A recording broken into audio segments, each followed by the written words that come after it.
Hello, my name is Andrei Ignat. I am a C# MVP, and in this video I'll show you one of my favorite tools.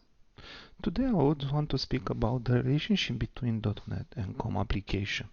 The COM application was a simple way to share data between the functionality, between applications before the .NET assemblies come. What you have done is to create a reference to some COM application and use the function. It's not so simple. You must use Marshal.ReleaseCOMObject and use this on all objects that you create on that marshalling between application. Let's take a simple example. I have made a library named COMTest that references the Excel, and I have a function that creates a new file. How it creates? It creates a new application. It goes to workbooks and says add. It's saving the workbook, closing the workbook, quit the application, and put everything to null. The problem is that the Excel won't shut down until our application, our main thread shuts down. So let's see the program. We have a program that we create a new Excel test, and we said create new, and we put X to null, and we said console write line see if the Excel is in Task Manager and read key. For the moment, Excel is not in the Task Manager. Here it's Explorer exe and some framework service. And let's run the application that creates the workbook.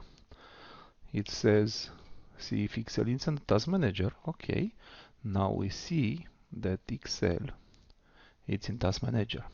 What demonstrates this? That until the thread is not dead, the Excel will not be dead. For console application or for desktop application, it's okay. For ASP.NET, it's not okay because the threads will be not released but reused for other purposes. So you will ending with many and a lot of Excels. So let's see that. If I close the application, the Excel was shutting down. And how we solve this? How we solve the fact that until the thread is not shut down, the Excel does not die. Again, this is for ASP.NET application or any kind of application that use COM. So the solution is very simple. We must release COMObject on every object that we use, and this it's somehow tricky. So here you have a.workbooks. These workbooks, it's a COM object that you use. So if you use an object, you must release COMObject. And let's see how it's the create correct. We have the new application, we have the workbooks, then we use add and put a variable of the add, we put save as, we put close, we put Marshal.ReleaseCOMObject to release the COM object in the reverse order, and we put null. We release the workspace, the workbooks, and we put null. We quit the application and we just release COMObject of the application and we put null. Let's see how it works now. So we have, instead of this, instead of create new, we have the create correct, that again it releases every object that we might use. This of a.workbooks.add, that means two objects, a.workbooks and add.